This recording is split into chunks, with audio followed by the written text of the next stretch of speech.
Hello everyone, welcome back to the Harsha DSC classes. ఈరోజు మనం ఈ వీడియోలో 10th క్లాస్ తెలుగు అండి 10th క్లాస్ తెలుగుకి సంబంధించి సెకండ్ లెసన్ చూద్దాము. సెకండ్ లెసన్ వచ్చేసి మనకు బతుకు గంప. ఆల్రెడీ ఫస్ట్ లెసన్ ప్రత్యక్ష దైవాలకు సంబంధించి వీడియో అయితే అప్లోడ్ చేశాను. దాని యొక్క లింక్ వచ్చేసి కింద డిస్క్రిప్షన్లో ఇస్తాను. ఎవరైనా ప్రిపేర్ అవ్వాలనుకుంటే ప్రిపేర్ అవ్వండి. జస్ట్ గ్రామర్ పాయింట్స్ అలాగే కవి పరిచయం గురించి అయితే ఎక్స్ప్లెయిన్ చేయడం జరుగుతుంది. సో ఈ టెక్స్ట్ బుక్ లింక్ కావాలన్నా కూడా కింద డిస్క్రిప్షన్లో ప్రొవైడ్ చేస్తానండి. ఎవరైనా కావాలి అనుకుంటే డౌన్లోడ్ అయితే చేసుకోవచ్చు. సో ఈ లెసన్కి సంబంధించి కవి పరిచయము, గ్రామరు క్లియర్గా అయితే చూద్దాం. వీడియో వచ్చేసి స్టార్టింగ్ నుంచి ఎండ్ వరకు అయితే చూడండి. ఈ బతుకు గంప వచ్చేసి రచించింది ఎవరంటే మాలంటి చంద్రకళ గారండి. సో దీని యొక్క కవి పరిచయం చూద్దాము. సో ఈ బతుకు గంప పాఠం యొక్క ఉద్దేశం కూడా చూద్దాము. మానవ జీవితంలో కష్ట సుఖాలు ఉంటాయి. కష్టాలు వచ్చినప్పుడు వాటిని ఆత్మస్థైర్యంతో ఎదుర్కోవాలి. మనకు ఉన్నంతలో తృప్తిగా జీవించాలి. తోటివారికి చేయూతనందించాలి. మనిషికి మనిషే తోడు, మానవత్వమే జీవిత పరమార్థమని చెప్పడము ఈ పాఠం యొక్క ఉద్దేశం అండి. బతుకు గంప అంటే మన లైఫ్ స్టైల్ గురించి, మన లైఫ్లో ఉండేటటువంటి కష్టాలు సుఖాలు అలాగే వాటిని ఎలా ఎదుర్కోవాలి అనేటటువంటి దాని గురించి ఒక చిన్న కథనైతే ఇవ్వడం జరిగిందండి ఈ లెసన్కి సంబంధించి. సో ఈ లెసన్ బతుకు గంప అనేది దేనికి మనకు దీని యొక్క ఉద్దేశం ఏంటంటే మన జీవితంలో కష్ట సుఖాలు ఎప్పుడూ కూడా ఉంటాయండి. ఎప్పుడూ సుఖమే ఉండదు, ఎప్పుడు కష్టమే ఉండదు. అదేవిధంగా కష్టాలు వచ్చినప్పుడు ఆత్మస్థైర్యంతో ఎదుర్కోవాలి. అలాగే మనకు ఉన్నంతలో తృప్తిగా జీవించి మనకు ఉన్న దాంట్లోనే కొంచెము తోటి వారికి చేయూతనందించాలి. మనిషికి మనిషే తోడు, మానవత్వమే జీవిత పరమార్థం అని తెలియజేయడమే ఈ పాఠం యొక్క ఉద్దేశం అండి. నెక్స్ట్ రచయిత పరిచయం చూద్దాము. నిరుపేదల జీవిత వాస్తవాలను కథా వస్తువుగా తీసుకొని రచనలు చేసిన కథా రచయిత్రి మాలంటి చంద్రకళ గారు. వీరు చిత్తూరు జిల్లా అరకొండలో జన్మించారు. రాజగోపాల్, విమలమ్మ వీరి తల్లిదండ్రులు. భర్త రామకృష్ణ గారి సహకారంతో వచ్చేసి కథలు కథానికలు రాయడం జరిగిందండి. అందులో ఒక ప్రయాణము, బతుకు గంప, ఒక రైతు కథ ముఖ్యమైనవి. ఇక్కడ మాలంటి చంద్రకళ గారు రచించినటువంటి కథలు కథానికలలో ముఖ్యమైనవి ఏమిటి అంటే ఒక ప్రయాణం, బతుకు గంప, ఒక రైతు కథ అనేవి ముఖ్యమైనవండి. నెక్స్ట్ వీటితో పాటు భానుమతి రామకృష్ణ గారి అత్తగారి కథలకు, మునిమాణిక్యం నరసింహారావు గారి కాంతం కథలకు రేడియోలలో ప్రసంగ వ్యాసాలు కూడా రాయడం జరిగిందండి. ఈ ప్రస్తుత పాఠ్యభాగం వచ్చేసి ఆమె కథల నుంచే స్వీకరించబడింది. సో ఏవైనా ఏ కథల నుంచి అనేది మనకు క్లియర్గా అయితే ఇవ్వలేదు. సో ఈ పాఠ్యభాగం వచ్చేసి ఆమె కథల నుండే తీసుకోబడింది అనేసి ఇచ్చారు. నెక్స్ట్ ఈ లెసన్ వచ్చేసి కథానిక అంటే ఒక కథ రూపంలో ఉంటుంది కాబట్టి దీన్ని కథానిక అంటారు. సో కథానిక అంటే ఏంటో చూద్దాం. వీటికి సంబంధించి కూడా మనకు ఎగ్జామ్స్లో అడుగుతూ ఉంటారండి. తెలుగు సాహిత్యంలో నేడు కథ, కథానిక అనేవి పర్యాయ పదాలుగా మారిపోయాయి. కథానిక వచ్చేసి వచన ప్రక్రియ అండి. కథానిక వచ్చేసి వచన ప్రక్రియలో జరుగుతుంది. వ్యక్తి జీవితంలో ఒక ముఖ్య సన్నివేశాన్ని లేదా సంఘటనల మధ్య సంబంధాన్ని కళాత్మకంగా చిత్రిస్తుందన్నమాట. కథానిక అంటే మనకు ప్రజెంట్ ఏవైతే జరుగుతున్నాయో ఆ సిచ్యువేషన్స్లలో నుంచి కథలను రాయడం అండి. లేకపోతే ఏదైనా సంఘటన జరిగితే ఆ సంఘటన గురించి మొత్తం క్లియర్గా రాయటం, ఇలా కళాత్మకంగా చిత్రించడమే కథానిక అండి. క్లుప్తత దీని ప్రధాన లక్షణము. పాత్రలు, నేపథ్యము, కథనము, జీవిత వాస్తవ చిత్రణ, కంఠస్వరము కథానికలో ముఖ్యమైన అంశాలు. మనకు కథానికలో ముఖ్యమైన అంశాలు ఏంటి? కంఠస్వరము, జీవిత వాస్తవ చిత్రణ అంటే మనకు అది రియల్గా జరిగిందా అనేటటువంటిది. నెక్స్ట్ కథనము అంటే మనం రాసేటటువంటి కథ, దాని యొక్క నేపథ్యము, దాంట్లో ఉండేటటువంటి పాత్రలు మనకు ముఖ్యమైనటువంటి అంశాలండి. ఇది కథానిక అనేటటువంటి దానికి సంబంధించి. నెక్స్ట్ గ్రామర్ చూద్దాము. లెసన్ అయితే చెప్పట్లేదండి, టెక్స్ట్ బుక్ లింక్ కింద ఇస్తాను, ఒకసారి అయితే చదువుకోండి లెసను.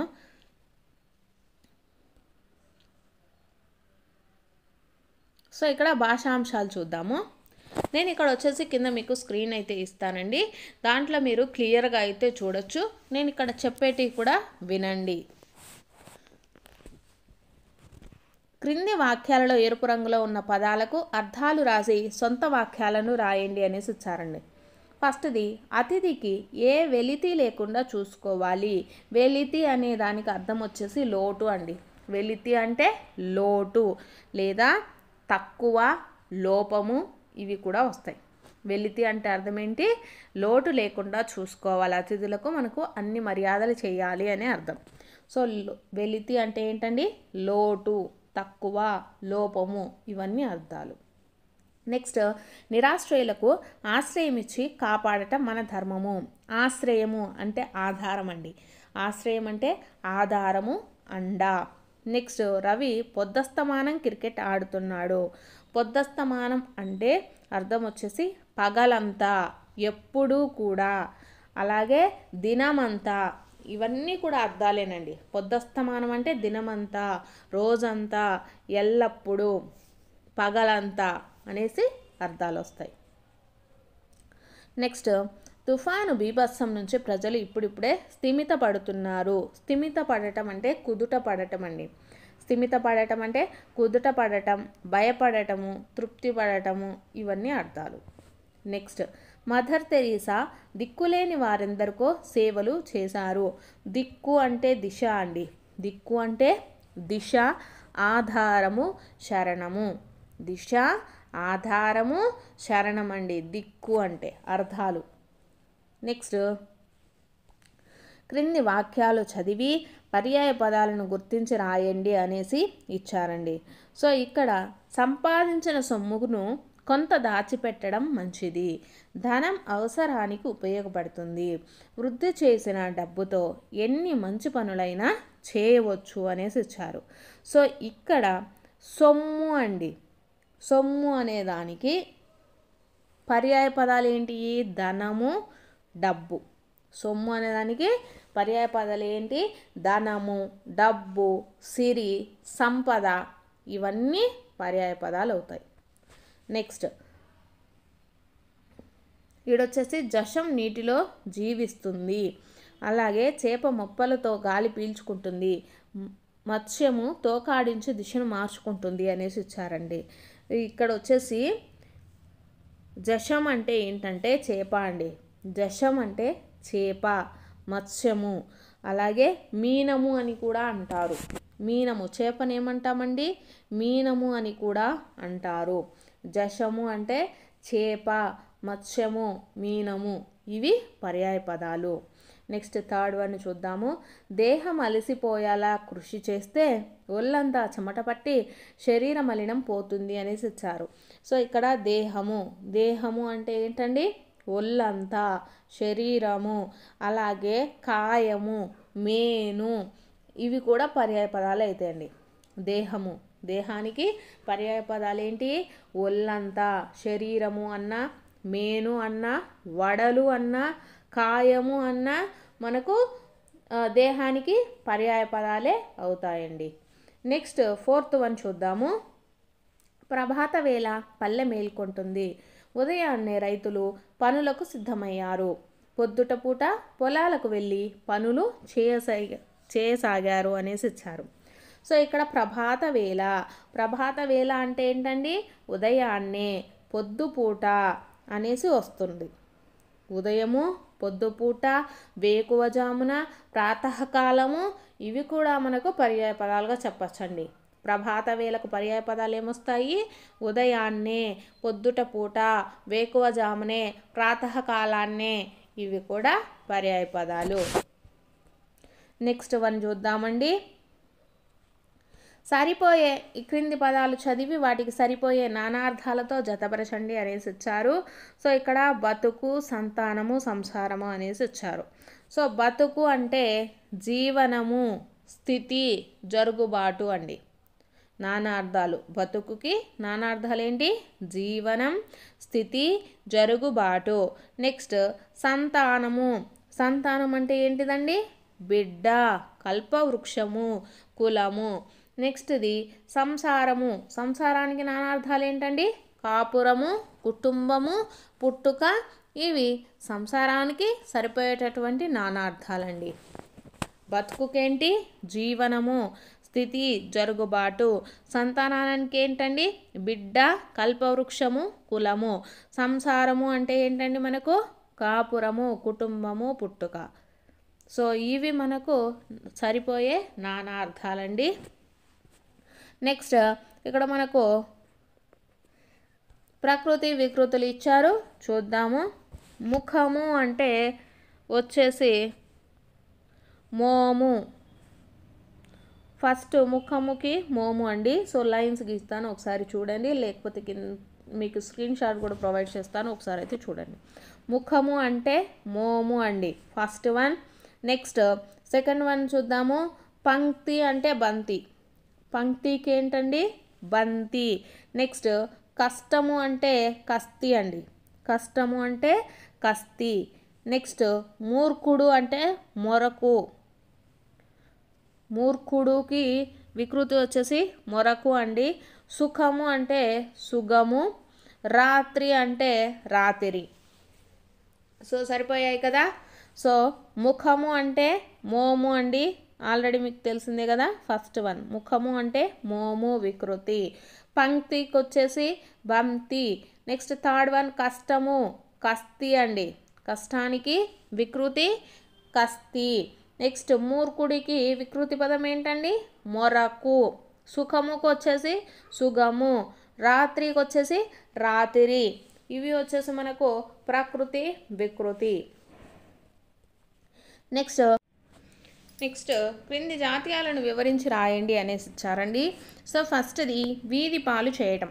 వీధి పాలు చేయటం అంటే ఏదైనా ఒక వస్తువును కానీ ఏదైనా ఒక దాన్ని వచ్చేసి నాశనం చేయటము అనే అర్థంలో మనము వీధి పాలు చేయు అనేటటువంటి దాన్ని వాడతాము. నెక్స్ట్ ఊపిరి పీల్చుకొనటము అంటే వచ్చేసి మనకు నిశ్చింతంగా ఉండటం అనేటటువంటి అర్థంలో వాడతాం. అంటే మనం ఏదైనా ప్రమాదాల నుంచి బయటపడతాం కదా, తప్పించుకొని బయటపడినప్పుడు ఏం చేస్తాము? ఊపిరి పీల్చుకున్నట్టు ఉన్నారు వీళ్ళు అంటారు కదా. సో అంటే నిశ్చింతంగా ఉండటం అనే అర్థంలో ఈ జాతీయాన్ని అయితే వాడతారు. నెక్స్ట్ వన్ చూద్దాము. వ్యాకరణ అంశాలు ఇచ్చారండి. ఫస్ట్ది చూసుకున్నట్లయితే కింది పదాలను విడదీసి సంధి పేరు రాయండి అనేసి ఇచ్చారు. సో పుణ్యాత్ముడు అనేసి ఇచ్చారు. పుణ్యాత్ముడును మనము ఎలా విడదీయచ్చండి? పుణ్య ప్లస్ ఆత్ముడు. పుణ్యాత్ముడు ఏ సంధి అండి? సవర్ణ దీర్ఘ సంధి. సవర్ణ దీర్ఘ సంధి కిందికి వస్తుంది. పుణ్యాత్ముడు. పుణ్య ప్లస్ ఆత్ముడు, పుణ్యాత్ముడు, సవర్ణ దీర్ఘ సంధి. నెక్స్ట్ సెకండ్ వన్ విషయమంతా. విషయము ప్లస్ అంతా, విషయమంతా. సో ఇది మనకి ఏ సంధి అవుతుందండి? ఉత్వ సంధి. విషయమంతా అనేది ఉత్వ సంధి కిందికి వస్తుంది. విషయము ప్లస్ అంతా, విషయమంతా. నెక్స్ట్ థర్డ్ వన్ ఇంకెవరికి. ఇంకా ప్లస్ ఎవరికి, ఇంకెవరికి. ఇది మనకు అత్వ సంధి అండి. అత్వ సంధి కిందికి వస్తుంది. ఇంకెవరికి, ఇంకా ప్లస్ ఎవరికి, ఇంకెవరికి, అత్వ సంధి. నెక్స్ట్ ఫోర్త్ వన్ ఉన్నదేదో. ఉన్నది ప్లస్ ఏదో, ఉన్నదేదో. ఇది వచ్చేసి ఇత్వ సంధి. ఇత్వ సంధి కిందికి వస్తుందండి. పుణ్యాత్ముడు సవర్ణ దీర్ఘ సంధి, విషయమంతా ఉత్వ సంధి, ఇంకెవరికి అత్వ సంధి, ఉన్నదేమో ఇత్వ సంధి కిందికి వస్తుందండి.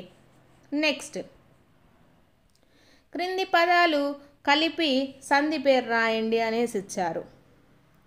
సో దీంట్లో మనకు పోదాము ప్లస్ అనుకుంటే పోదామనుకుంటే.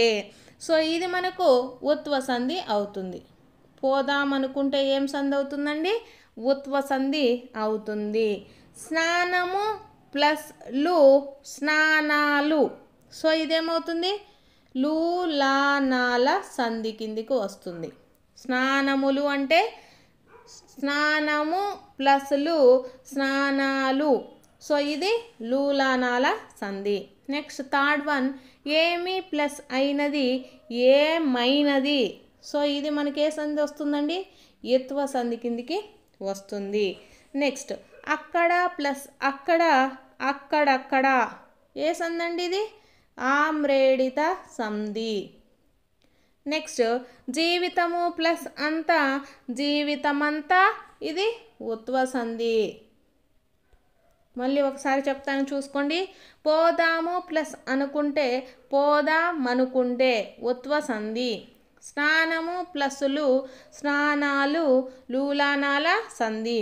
నెక్స్ట్ ఏమి ప్లస్ అయినది ఇత్వ సంధి అండి, ఏమైనది. నెక్స్ట్ అక్కడ ప్లస్ అక్కడ, అక్కడక్కడ ఆమ్రేడిత సంధి. వెరీ వెరీ ఇంపార్టెంట్, చాలాసార్లు అడిగారు. జీవితము ప్లస్ అంత, జీవితమంత. సో ఇక్కడ ఇది ఉత్వ సంధి అవుతుంది. నెక్స్ట్ వన్ చూద్దామండి. క్రింది పదాలకు విగ్రహ వాక్యాలు రాసి సమాసం పేర్లు రాయండి అనేసి ఇచ్చారు. సో చూద్దాము. 10 రోజులు అంటే 10 సంఖ్య గల రోజులు అండి. 10 సంఖ్య గల రోజులు. సో ఇది ఏ సమాసం అవుతుంది? ద్విగు సమాసం. నెక్స్ట్ కాళ్ళు చేతులు, కాళ్ళుయును చేతులుయును. సో ఇది మనకి ఏ సమాసం? ద్వంద్వ సమాసం అవుతుంది. నెక్స్ట్ తెల్ల ముఖము, తెల్లనైన ముఖం అండి. తెల్ల ముఖము, తెల్లనైన ముఖము. ఇది వచ్చేసి విశేషణ పూర్వపద కర్మధారయ సమాసం కిందికి వస్తుంది. తెల్ల ముఖము, తెల్లదైన ముఖం అండి, విశేషణ పూర్వపద కర్మధారయ సమాసం. నెక్స్ట్ అసాధారణము, సాధారణం కానటువంటిది. సో ఇది ఏ తత్పురుష సమాసం అవుతుంది? నన్ తత్పురుష సమాసం అండి, నన్ తత్పురుష సమాసము. నెక్స్ట్ చిన్న బిడ్డ, చిన్నదైన బిడ్డ, విశేషణ పూర్వపద కర్మధారయ సమాసం అండి. సో చూసారు కదా, 10 రోజులు, 10 సంఖ్య గల రోజులు. సంఖ్యను తెలిపితే అది మనకు ద్విగు సమాసం అవుతుంది. నెక్స్ట్ కాళ్ళు చేతులు, కాళ్ళుయును చేతులను. 2 పదాలకు ప్రాముఖ్యత ఉన్నట్లయితే అది మనకు ద్వంద్వ సమాసం కిందికి వస్తుందండి. నెక్స్ట్ తెల్ల ముఖము, తెల్లదైన ముఖము మనకు విశేషణ పూర్వపద కర్మధారయ సమాసం. అలాగే చిన్న బిడ్డ అంటే చిన్నదైన బిడ్డ, విశేషణ పూర్వపద కర్మధారయ సమాసం. అసాధారణం అంటే సాధారణం కానటువంటిదండి. సాధారణం కానటువంటిది, సాధారణం కానిది నన్ తత్పురుష సమాసం. ఇది విగ్రహవాక్యాలకి సమాసాలకి సంబంధించింది. నెక్స్ట్ అవ్యయీ భావ సమాసం గురించి మనకి ఇక్కడ ఇచ్చారు, చూద్దాము. సో క్రింది సమాస పదాలను వాటి విగ్రహ వాక్యాలను పరిశీలించండి అనేసి ఇచ్చారు. సో యథావిధి అంటే విధి ఎట్లో అట్లు. ఆబాల గోపాలం, బాలుర నుంచి గోపాలుర వరకు. అనువర్షము, వర్షమును అనుసరించి అనేసి ఇచ్చారు. వీటన్నింటిలోనూ పూర్వపదాలు గమనిస్తే అవి అవ్యయాలు అని గ్రహించవచ్చు అని ఇవ్వడం జరిగిందండి. ఇవి సాధారణంగా వేటితో మొదలయ్యాయి?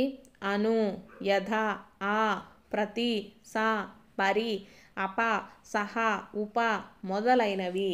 ఇక్కడ పూర్వపద ప్రాధాన్యము ఉంటుంది. లింగ వచన విభక్తులు లేని అవ్యయం పూర్వపదంగా ఉంటుంది. అంటే ఇక్కడ మనకు అవ్యయాలు ఏంటండి? యథ, అను, ఆ, ప్రతి, సా, పరి, అహ, సహ, ఉప ఇవన్నీ కూడా అవ్యయాల కింద తీసుకోవడం జరిగింది. సో దీంట్లో మనకు అవ్యయీభావ సమాసంలో పూర్వపదం వచ్చేసి మనకు అవ్యయం ఉంటుందండి. ఈ సమాసంను అవ్యయీభావ సమాసం అనేసి చెప్తారు. చూసారు కదా, అవ్యయాలు మనకు లోపించినట్లయితే, అవ్యయాలు వీటిలో ఉన్నట్లయితే ఇచ్చినటువంటి పదంలో అవి అవ్యయీభావ సమాసాల కింద మనము చెప్పచ్చు. అవ్యయాలు అని వేటిని అంటామంటే ఇక్కడ మనకు ఎగ్జాంపుల్స్ ఇచ్చారండి కొన్ని. అను, యథ, ఆ, ప్రతి, సా, పరి, అప, సహ, ఉప అనేటటువంటివి మనకు పూర్వపదంలో కంపల్సరీగా ఉంటాయన్నమాట. నెక్స్ట్ చూద్దాము. క్రింది పదాలకు విగ్రహవాక్యాలను రాయండి అనేసి ఇచ్చారండి. ఫస్ట్ది అనుకూలము, యథాశక్తి, ప్రతి మాసము, ప్రతిదినము, ఉపవనము, సకుటుంబము, ఇవన్నీ కూడా ఏ సమాసాలండి? అవ్యయీభావ సమాసం కిందికే వస్తాయి. సో వీటిని ఎలా రాస్తామో చూద్దాం. అనుకూలము అంటే కాలాన్ని అనుసరించింది లేదా కులాన్ని అనుసరించి అనేసి కూడా ఉందండి కొన్నిట్లో. కాలాన్ని అనుసరించింది అని కొన్ని ఉన్నాయి, కొన్ని కులాన్ని అనుసరించింది అనేసి కూడా కొన్ని బుక్స్లలో ఉంది. నెక్స్ట్ యథాశక్తి అంటే శక్తిని అనుసరించి, యథాశక్తి అంటే శక్తిని అనుసరించి. ప్రతి మాసము అంటే మాసము మాసము ప్రతి మాసము. ప్రతిదినము అంటే దినము దినము ప్రతిదినం అండి. నెక్స్ట్ ఉపవనము, ఉపవనం అంటే వనానికి సమీపంగా ఉండడం, ఉపవనం అంటే వనానికి సమీపంగా. సకుటుంబము అంటే కుటుంబం అంతా. ఇవి ఏ సమాసం కిందికి వస్తాయి? వీటిల్లో పూర్వపదం అవ్యయంగా ఉంది కాబట్టి ఇవన్నీ కూడా అవ్యయీభావ సమాసం కిందికి వస్తాయి. నెక్స్ట్ చేకానుప్రాస అలంకారం అయితే ఇచ్చారు, ఒకసారి చూద్దామండి. నేడు ధర బాగా పెరిగిపోతుంది. ఈ 7 రోజుల పాటు వ్రతం చేయాలి. సో ఇక్కడ పై వాక్యాలను పరిశీలిస్తే నేడు ధర 7 అనే సమాన అక్షరాలు ఉన్న పదాలు పక్క పక్కనే అర్థభేదంతో ఉన్నాయి కనుక ఇది చేకానుప్రాస అలంకారము అనేసి ఇచ్చారు. సమాన అర్థాలు గల పదాలు అర్థభేదం కలిగి వెంటనే అవ్యయ దానంగా ప్రయోగించబడితే దానిని చేకానుప్రాస అలంకారము అంటారండి. ఇక్కడ ధర అంటే ఇక్కడ ఈ రెండుటి కూడా మనకు అర్థాలు వేరండి. కాకపోతే ఇక్కడ సమాన అక్షరాలు ఉన్నాయి అంటే ధర సమానమే కదా, సమానమే, సమానమే. కాకపోతే అర్థభేదం అనేది మనకు వేరుగా ఉంది. కానీ పక్క పక్కనే ఉంటే దాన్ని మనం ఏమంటామండి? చేకానుప్రాస అలంకారం అంటాము. ఇక్కడ మనకి ఎగ్జాంపుల్ చూసుకున్నట్లయితే ఈ 7 రోజుల పాటు, ఈ 7 అంటే మనకు వచ్చేసి సంవత్సరము అని అర్థం అండి. ఈ సంవత్సరము 7 రోజుల పాటు వ్రతం చేయాలి అని. 7 అంటే ఏమవుతుంది? సంవత్సరం అవుతుంది. ఇంకొకటి ఏంటి? 7 రోజులు అవుతుంది. ఇక్కడ రెండు మనకు సమాన అక్షరాలు ఉన్నప్పటికీ పక్క పక్కనే అర్థభేదంతో ఉన్నాయి కాబట్టి ఇది మనకు చేకానుప్రాస అలంకారం అవుతుంది. సో వీటిల్లో చూద్దాము. దీంట్లో ధర అంటే ఫస్ట్ ధర అంటే భూమి అండి. ఇంకో ధర అంటే వెల అనమాట, ఖరీదు.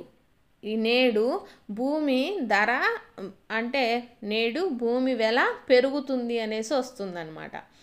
సో భూమి ధర, ఒక ధరకు అర్థం వచ్చేసి భూమి, ఇంకొక ధరకు వచ్చేసి వెల, ఖరీదు, అలా అనమాట. నెక్స్ట్ క్రింది వాక్యాలలో ఉన్న అలంకారాన్ని గుర్తించి లక్షణాలు రాయండి అనేసి ఇచ్చారండి. సో ఇవి అన్నీ కూడా మనకు చేకానుప్రాస అలంకారానికి సంబంధించి ఎగ్జాంపుల్స్ ఇచ్చారు. ఫస్ట్ది గోరు వంక చూసెను అనేసి ఇచ్చారు. సో ఇక్కడ వంక అనేదానికి పక్షి అండి. గోరు వంక అంటే మనకు గోరువంక పక్షి ఉంది కదా, సో అది అనమాట. సో వంక అంటే ఏంటి? అటువైపు, దిక్కు. అటు వంక అంటే ఏంటండి? ఒక వైపు అనేసి అర్థం వస్తుంది. సో అలా చూస్తుంది అనమాట. గోరు వంక ఒక వైపు చూస్తుంది అనేసి దాంట్లో వస్తుంది. సో ఇది మనకి అలంకారము. ఇవి ఇచ్చినటువంటి 5 కూడా చేకానుప్రాస అలంకారాలే. ఎగ్జాంపుల్స్ అండి, గుర్తుపెట్టుకోండి. మనల్ని ఒక్కోసారి కింద అన్నీ ఇచ్చేసి వీటిల్లో చేకానుప్రాస అలంకారానికి సంబంధం కానిది కానీ లేకపోతే ఏది చేకానుప్రాస అలంకారము అనేసి స్టేట్మెంట్లు ఇవ్వచ్చు. సెకండ్ది సమస్యల సాధనకు నారి బిగించింది అనేసి ఇచ్చారు. ఒక నారికి వచ్చేసి శ్రీ అనొచ్చండి, ఇంకో దానికి వింటి నారి అనేసి కూడా చెప్పచ్చు. సో ఇలా అర్థాలు వేరువేరుగా ఉంటాయి. సుందర దరహాస రుచులు, రాజా నీది శుభంకర కరము, ఆ కొమ్మ వంచి పూలు కోసెను అనేసి ఇచ్చారు. ఇవన్నీ కూడా ఈ అలంకారానికి సంబంధించి ఎగ్జాంపుల్సేనండి. నెక్స్ట్ ఈ క్రింది కర్తరీ వాక్యాలను కర్మణీ వాక్యాలుగా మార్చి రాయండి అనేసి ఇవ్వడం జరిగిందండి. సో ఎల్లమ్మ పండ్లను అమ్మింది. సో ఇదే వాక్యము కర్మణి వాక్యము. ఇక్కడ ఇచ్చినవన్నీ కూడా కర్మణి వాక్యాలేనండి. ఎల్లమ్మ పండ్లను అమ్మింది, ఆమె బిడ్డను చదివించింది, వైద్యుడు వైద్యం చేశాడు, అతడు కండక్టర్ ఉద్యోగం చేశారు, వారు పిల్లవాడిని కాపాడారు. ఇవి కర్తరి వాక్యాలు. కర్మణి వాక్యాలు చూద్దాం. ఎల్లమ్మ చేత పండ్లు అమ్మబడ్డాయి. చేత అనేది వస్తుందండి. చేత ఆర్ బడు అనేటటువంటివి వస్తాయి. సో కర్మణి వాక్యాలలో ఫస్ట్ది ఎల్లమ్మ పండ్లను అమ్మింది, ఎల్లమ్మ చేత పండ్లు అమ్మబడ్డాయి. నెక్స్ట్ సెకండ్ వన్ ఆమె బిడ్డను చదివించింది, ఆమె చేత బిడ్డ చదివింపబడ్డాడు. నెక్స్ట్ వైద్యుడు వైద్యం చేశాడు, వైద్యుని చేత వైద్యం చేయబడింది. నెక్స్ట్ ఫోర్త్ వన్ అతడు కండక్టర్ ఉద్యోగం చేశాడు, అతడి చేత కండక్టర్ ఉద్యోగం చేయబడింది. నెక్స్ట్ వారు పిల్లవాడిని కాపాడారు, వారి చేత పిల్లవాడు కాపాడబడ్డాడు. ఇలా కర్తరి కర్మణి వాక్యాలుగా మార్చొచ్చండి. నెక్స్ట్ క్రింది వాక్యాలు చదివి అవి ఏ రకమైన వాక్యాలో రాయండి అనేసి ఇచ్చారు. సో ఇవి వచ్చేసి మనకు చూద్దామండి ఏ వాక్యాలో. అతడికి మంచి జరుగుగాక. సో ఇది మనకు ఏమవుతుందండి, ఇది ఆశీర్వదించడం కిందికి వస్తుంది కాబట్టి ఆశీర్వార్థక వాక్యం అవుతుంది. అతడికి మంచు జరుగుగాక, శుభం కలుగుగాక, ఇవన్నీ కూడా ఆశీర్వార్థక వాక్యాలు. నెక్స్ట్ నీవు ఇటువైపు నీవు రావద్దు. సో ఇదేమవుతుందండి, నిషేధార్థక వాక్యం అవుతుంది. నెక్స్ట్ ఎల్లమ్మ ఆ పని చేయగలదు, అతను బండి నడపగలడు, అతను రైలు నడపగలడు. సో అది అన్నీ ఏంటిదండి, అవన్నీ సామర్థ్యాల గురించి చెప్తున్నారు కాబట్టి సామర్థ్యార్థక వాక్యం అవుతుంది. ఎల్లమ్మ ఆ పని చేయగలదు, ఇది ఏంటిదండి, సామర్థ్యం గురించి చెప్తున్నారు కాబట్టి సామర్థ్యార్థక వాక్యము.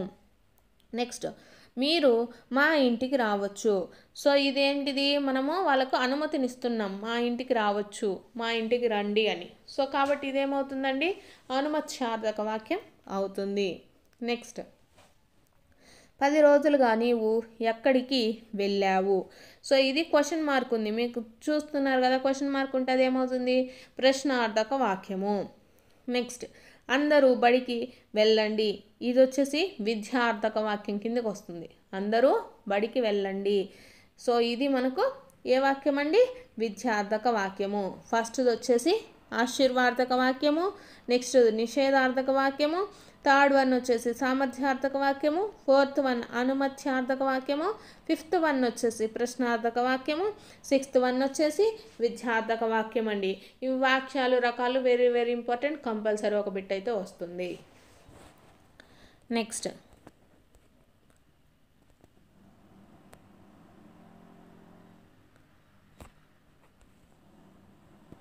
సో ఇది కూడా మనకు ఇంపార్టెంటేనండి. ఇది ఏంటంటే మనకు ఏ ప్రాంతంలో ఎలా పిలుస్తారు అనే దాని గురించి మనకు ఇక్కడైతే ఇవ్వడం జరిగిందండి. సో విశేషాంశాలు తెలుగు మాండలికాలండి, చూద్దాము. నేటి తెలుగులో భాషా మండలాలు వృత్తిపద పరిశోధన ఆధారంగా తెలుగునాడును 4 భాషా మండలాలుగా విభజించవచ్చని తేలిందనమాట.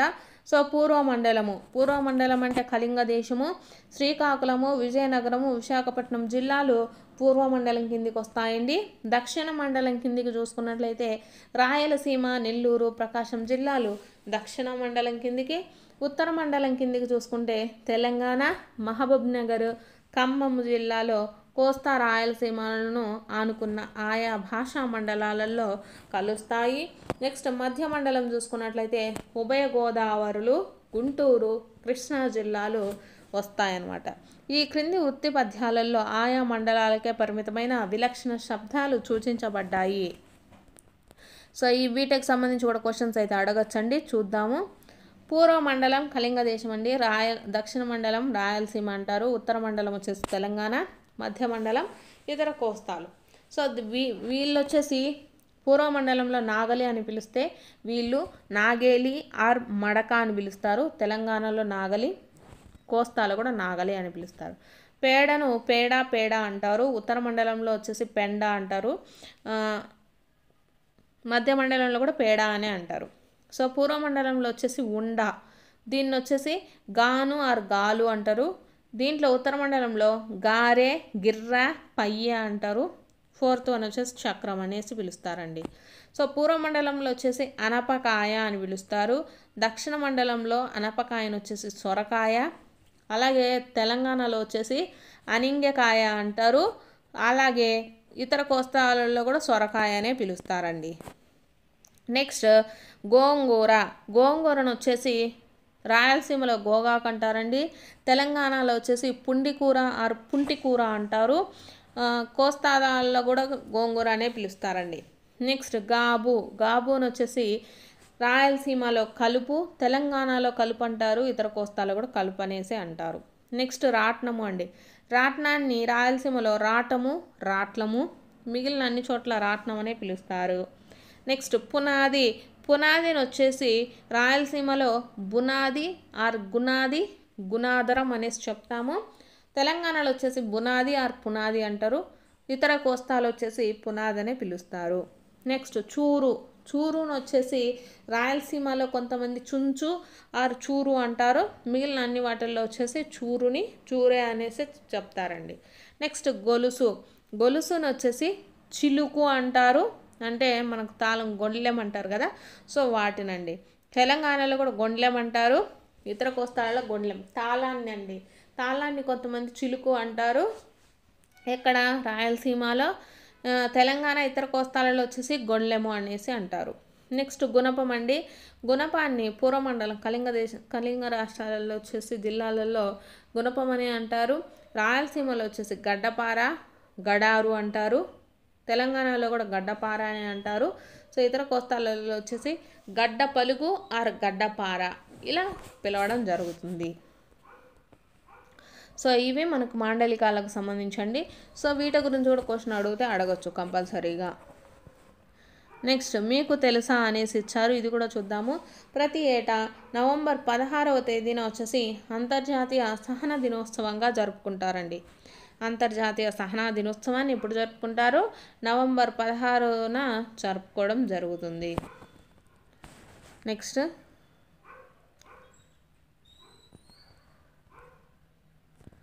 నెక్స్ట్ ఫకీర్ వేషాలు అనేసి ఇచ్చారు, ఇది కూడా చూసేద్దామండి. సో దీంట్లో ఫకీరు ముస్లింలలో ఒక తెగ అనమాట. ఫకీర్లు ఎవరు అంటే ముస్లిం తెగలో ఒకరు. సో ముస్లిమేతరులు వీరిని ఆరాధిస్తారు. అల్లాను సంస్కరిస్తూ అల్లాకేనాం జపిస్తూ ఇంటింటికి తిరుగుతూ శుభం జరగాలి అందరినీ ఆశీర్వదిస్తారు. సో కళారూపాలన్నింటినీ ప్రథమంలో ఒకందుకు ఏర్పడిన తర్వాత అవి వివిధ రీతులుగా ఎలా పరిమాణం చెందాయో ఈ ఫకీరు వేషాలు కూడా అంతే అండి. వీరు ఒక పెద్ద కంజీరాను చేతిలో ధరించి, తలకు పెద్ద తలపాగా చుట్టి, మెడలో ఫకీరు పూసలు ధరించి, పొడగాటి లాల్చీలను ధరించి, మొలకు గల్ల లుంగీలను ధరిస్తారు. ప్రతి జట్టుకు 2-3 ఉంటారు. మధ్యలో నటుడు పాట పాడుతూ ఉంటే మిగిలిన 2 అల్లాకేనాం అంటూ వంత పలుకుతూ ఉంటారు. సో ఇక్కడ మనకు ఫకీర్లు వచ్చేసి ఎటువంటి వంతను పలుకుతారు అంటే అల్లాకేనాం అనేసి పలుకుతూ ఉంటారండి. వీళ్ళు ఎవరు అంటే వీళ్ళు కూడా ముస్లింలో ఒక తెగకు సంబంధించినటువంటి వారు. సో అది దీంట్లో ఇంపార్టెంట్ అండి, ఇంకేమీ లేదు.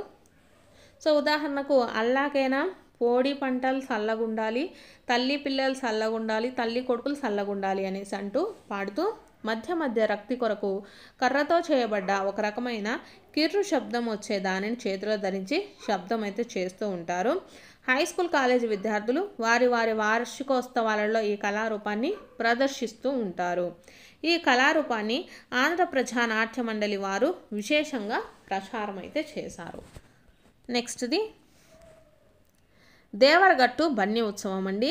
కర్నూలు జిల్లా హెలగుంద మండలం దేవరగట్టు బన్నీ ఉత్సవాలకు ప్రసిద్ధి. సో ఈ బన్నీ ఉత్సవాలు ఎక్కడ జరుపుతారండి? కర్నూలు జిల్లా హెలగుంద మండలం దేవరగట్టులో జరిపిస్తారండి. త్రేతాయుగంలో మత్స్యాద్రి, ఇప్పుడు దేవరగట్టు అని పేరు గల పవిత్ర ప్రాంతంలో మునులు నివాసం ఉండేవారు. మున్యాసురుడు, మల్లాసురుడు అనే రాక్షసులు కూడా అక్కడే ఉంటూ వారి జీవనానికి భంగం కలిగించేవారు. రాక్షసుల బాధ భరించలేక మునులు వచ్చేసి పరమేశ్వరుని ఆశ్రయిస్తారు. ఈ శివుడు వచ్చేసి అనుగ్రహించి రాక్షస సంహారానికి అయితే పూనుకోవడం జరుగుతుంది. అసురుల అహంకారాన్ని తొలగించి పరమేశ్వరుని శివకేశవ భేదం లేకుండా మణి చూడాద్రిపై వెలసి భక్తులను అనుగ్రహించమని కోరగా పార్వతీ పరమేశ్వరులు మాతా మాలమ్మ మల్లేశ్వరులుగా కూర్మ అవతారంలో కొండపైన వెలిసారనమాట. సో ఇక్కడ చూసుకున్నట్లయితే మనకు పార్వతీ పరమేశ్వరులు ఏ అవతారాలండి? మాతా మాలమ్మ మల్లేశ్వరులుగా కూర్మ అవతారంలో కొండపైన అయితే వెలవడం జరిగిందండి. ప్రతి ఏటా దసరా రోజు ఇక్కడ బన్నీ ఉత్సవాలకు పేరండి. ఇక్కడ బన్నీ ఉత్సవాలు ఎప్పుడు జరుపుతారండి? దసరా పండగ రోజు జరుపుకోవడం జరుగుతుంది. స్వామివారి కళ్యాణం అనంతరం జరిగే ఉత్సవ విగ్రహ ఊరేగింపు సమయంలో వచ్చే పరిసర గ్రామం ప్రజల చేతిలో దివిటీలు, కర్రలు పట్టుకొని కొండలో డోలు వాయిస్తూ డిర్, గోపరాక్, బహుపరాక్ అనే శబ్దాలు చేస్తూ కొండకు చేరుకొని ఊరేగింపులో దేవుని విగ్రహాలను చేతిలోని కర్రలతో తాకాలని ప్రయత్నిస్తారు. కాలక్రమేణా అది కూడా ఒక సాంప్రదాయంగా, తర్వాత కర్రల సమరంగా అయితే మారింది. విగ్రహాలు రాక్షస్థలికి చేరక ఆ సమయంలో బసాన్నగుడి వద్ద ప్రధాన అర్చకులో భవిష్యవాణి వినిపించడం అయితే జరుగుతుందండి. వసంతోత్సవం నాడు గొరవయ్యలు ఇనుప గొలుసును తెంచడము విశేషము. దసరా వచ్చిందంటే తెలుగు రాష్ట్రాలు, కర్ణాటక, తమిళనాడు నుండి కూడా లక్షలాది మంది భక్తులు వచ్చి ప్రత్యేక పూజలు అయితే నిర్వహిస్తూ ఉంటారు. ఇది దేవరగట్టు బన్నీ ఉత్సవం అండి. ఎక్కడ జరుగుతుందండి? మనకిది కర్నూలు జిల్లా హెలందుగున మండలము దేవరగట్టులో జరుగుతుందండి.